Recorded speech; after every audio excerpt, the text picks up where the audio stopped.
मेरा नाम नगीना है और मेरी उम्र 19 साल है। मैं 5 फीट 6 इंच लंबा और बहुत खूबसूरत हूँ। मैं एक साफ रंग और एक मुकम्मल शख्सियत है। जो मुझे एक बार देखेगा वो देखता रह जाएगा। मेरे वालिदैन ने मेरी शादी एक ऐसे शख्स से की जिसे मैं पसंद नहीं करता था।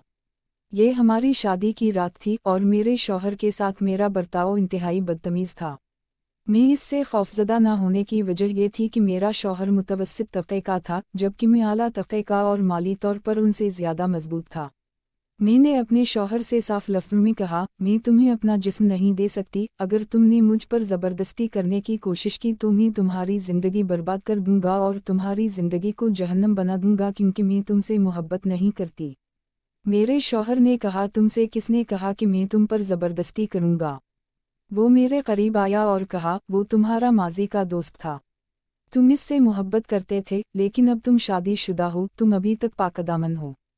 हाँ प्यार, ये कोई राज नहीं है कि मुझे भी तुमसे प्यार हो गया है। मेरे दिल को कोई काबू नहीं कर सकता। ये मुझ पर मुनहसिर है जब मैं आपके लिए गिरूंगा।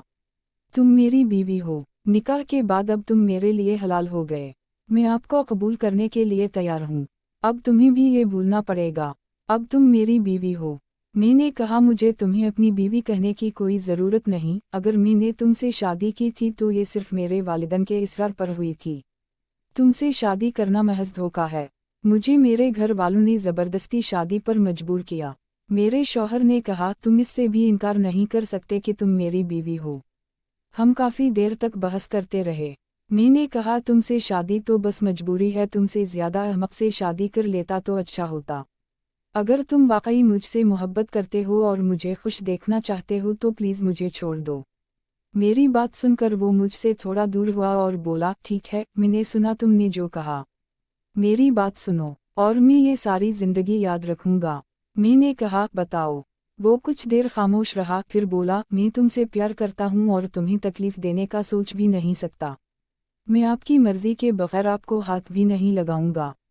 इसके बाद उसने अलमारी से कंबल निकाला और सोफे पर सोने चला गया। मुझे इस रात कब नींद आई मुझे पता ही नहीं चला। जब सुबह हुई तो वो कमरे में नहीं था। मैं जल्दी से उठा। उसने जो तोहफा मुझे दिया था वो नीचे पड़ा था। जहीज़ की रकम के साथ साथ उन दोनों के कुरान अंदाजी में सफ़र रुपए रख दिए। जेवरात लेकर नहाने चली गई। उसी दौरान बाकी रिश्तेदार भी आ गए। मैंने अपने ससुराल में उनके साथ पहला नाश्ता किया। वो सब ने बारी बारी पूछा कि मैंने तुम्हारे शौहर को क्या तोहफा दिया वगैरह। घर एक दूसरे के करीब थे, इसलिए शादी का इस्तकबालिया रुखसती की तकरीब से पहले हुआ। मैंने कहा, शादी का इस्तकबालिया रुखसती की तकरीब से पहले हुआ था। इसके बाद शादी की बाकी रसूमात अदा की गईं। ये शादी की दूसरी रात थी। मैं अपने शौहर के कमरे में लेटी हुई थी और वो मेरे पास सो गया, जो मुझे पसंद नहीं था। मैंने कहा, आपकी जगह वहाँ सोफे पर है। इसने कहा, यहाँ सोने में क्या हरज है। मैंने कहा, ठीक है, तुम यहीं सो जाओ, मैं सोफे पर सोता हूँ। मेरे शौहर ने कहा, ज़रूरत नहीं, तुम सो जाओ, मैं खुद सोफे पर सो जाऊँगा। तीसरे दिन मैंने मौका पाकर खाला के बेटे को फ़ोन किया। वो रोने लगा और कहने लगा, तुमने मेरे साथ रहने का वादा करके मुझे धोखा दिया, लेकिन अब तुम अपनी रातें किसी और के साथ गुजारोगे। मैंने इसे समझाया कि हमारे दरमियान ऐसा कुछ नहीं हुआ। मैंने अपने शौहर को छूने भी नहीं दिया। मैं सिर्फ आपसे प्यार करता हूँ और आप देखेंगे, हम बहुत जल्द एक साथ होंगे। ये शादी ज़्यादा दिन नहीं चलेगी। जब मैं तुम्हारा हूँगा तो कनूर होगा। अगले हफ्ते तक वो मुझे हासिल करने की कोशिश करता रहा, लेकिन मैंने इसे करीब नहीं होने दिया। ये बात हम तीनों के अलावा कोई नहीं जानता था।